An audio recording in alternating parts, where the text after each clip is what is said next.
What are the pros and cons of doing online arbitrage on Amazon? I asked this exact question to many, many successful sellers to decide whether or not you should sell on Amazon using online arbitrage. My name is Samuel. Let's get started. What are the advantages of doing online arbitrage? What are the pros and cons? So, online arbitrage, the cons would be you're restricted to a certain amount of inventory.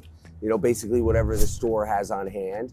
Also, there could be some issues if you ever need to submit an invoice for an authenticity complaint or an intellectual property complaint. Some of these retail stores, Amazon just won't accept. So you could get canceled, Yes. And then perhaps if you buy it, you might not be able to get ungated for it, like you're talking about that. And what are the pros? The pros are you can return the product if it doesn't sell, So it's like little to no risk. You could buy it. If it doesn't sell, you just simply return it back to the retail store. And the other pro would be, it's low capital to get started with arbitrage. A couple $100 you can start with. That's what we started with many years ago.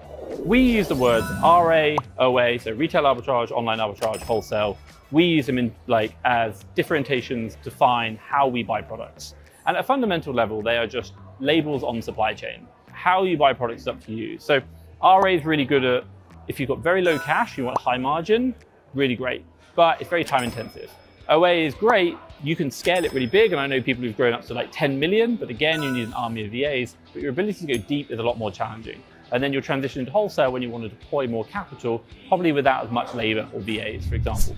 But arbitrage is an amazing business model where you can get in and do it from anywhere in the world. Obviously, I travel the world. I've been traveling for 7 years. You can do it online. You can get VAs in the Philippines to do it for you. I love that.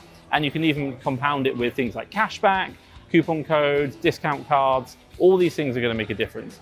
And if you're working in a team of people, other people can see deals and you can work together, which is really, really essential. Key metrics or key tips that I would share. One, you want to focus. So what do we mean? Let's think about categories, subcategories. Two, within those subcategories, you want to find the brands that you want to buy to resell. And if you define what that looks like, go into a category that you want, find some other sellers with reviews between 50 and 500, no more than 500, open up their listings and see what brands they're selling. If they're selling lots of different products like Seekers, shampoo, and some grocery, they're probably OA sellers. If they're all selling one thing, they're probably not. But look at the brands that they're selling in the category that you're interested in. Start making note. Keep going through, find those brands. Now what you're going to do is you're going to look for suppliers of those brands. Why? Because those brands are very unlikely to have any IP complaints, health issues, and we know that other people can buy them profitably. Now we just need to figure out where to buy them, which is the suppliers, Google searching, and that's going to help you out. And as you go through your journey, all you're going to be doing is looking for those brands in suppliers at the best price you can, voucher codes, discount cards, credit cards, anything you can do, and check other sellers to see what else they're selling. Could be products from the same brand that you do not know about, or other brands, and again, finding new suppliers. And it's just a constant cycle, and you learn about it that way. The pros are you don't have to leave your house. That's a huge pro for me because I'm also a firefighter and I can do OA at work during the downtime. But yeah, not having to drive around is incredible. That's got to be the biggest pro, on top of using cashback and discounted gift cards and the first time purchase discounts. I'd say the cons are that anyone in the world can see what is out there because it's online. And so sometimes products are a little more prone to tanking, if there's a sale, because it's just so out there for everyone to see. And then also order cancels and stuff like that.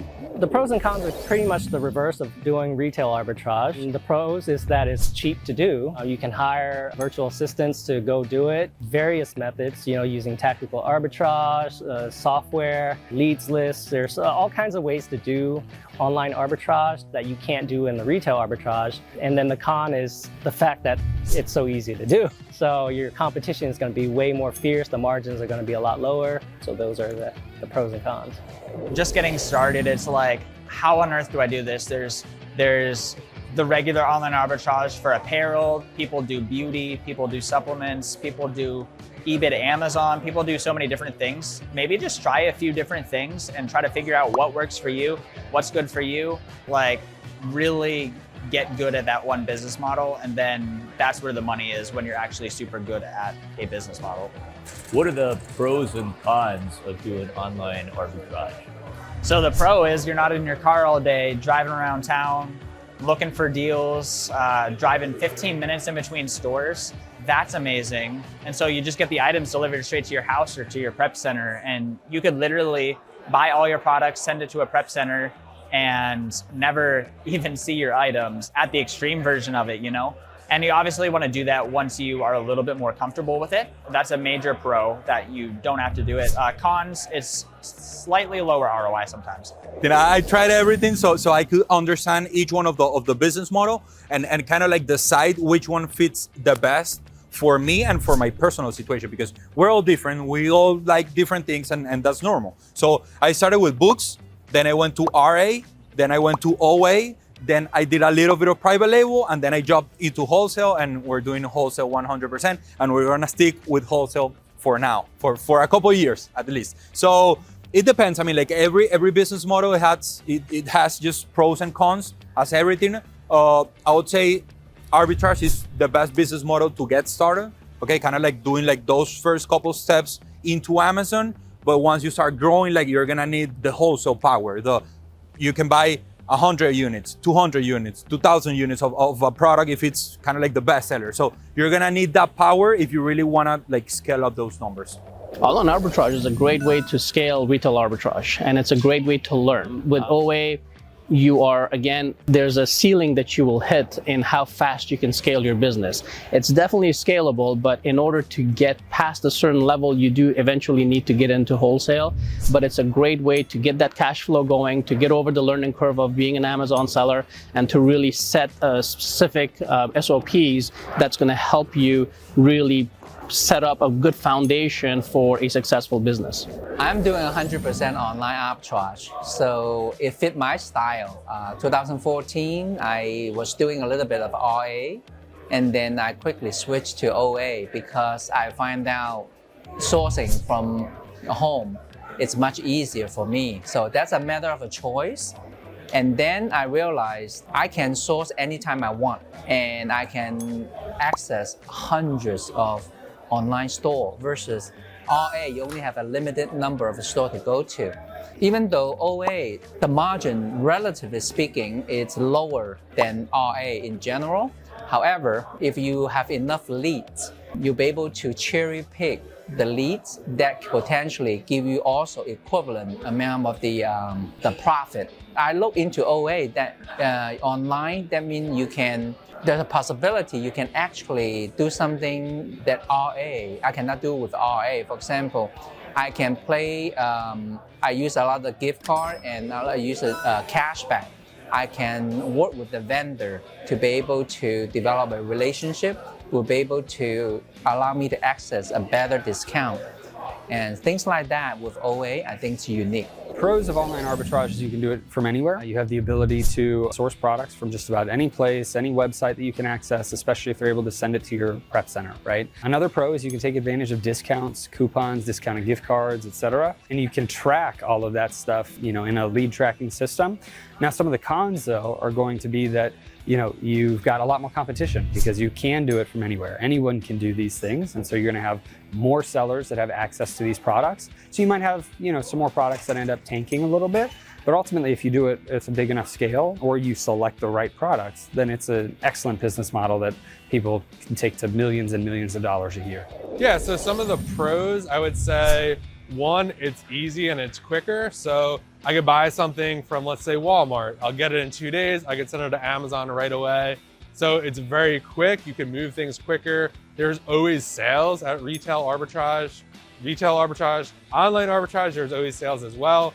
Like it could be St. Patrick's Day. Like there's a big sale, or these stores have birthdays or something and everything's 50% off. So there's always lots of deals. You get cash back, which is nice. Credit card points is nice. So yeah, there's a lot of pros. Some of the cons, obviously everyone has access to these deals. So maybe if you do wholesale, maybe only you have access to the wholesaler, I do not. So you have a little bit more protection on your end.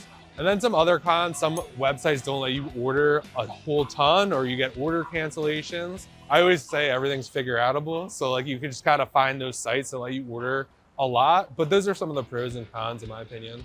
So for some of the pros, like it's like you can get credit card, you could get points back, you can possibly get like stack different deals together. Yeah. Compared to let's say wholesale, you'd probably have to pay wiring the money. Yeah, you got to wire right? money. Got Yeah. larger amounts as well. And then for the cons, you would say that there's limited. Like for example, some sites only allow you to buy a certain number. Exactly. A lot of order cancellations. You buy it, you cancel it.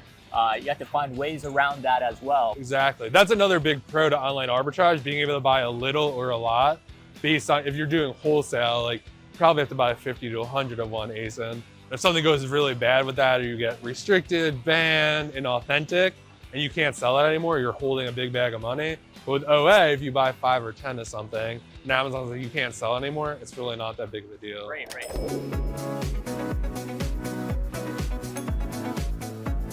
We're getting towards the end of the video.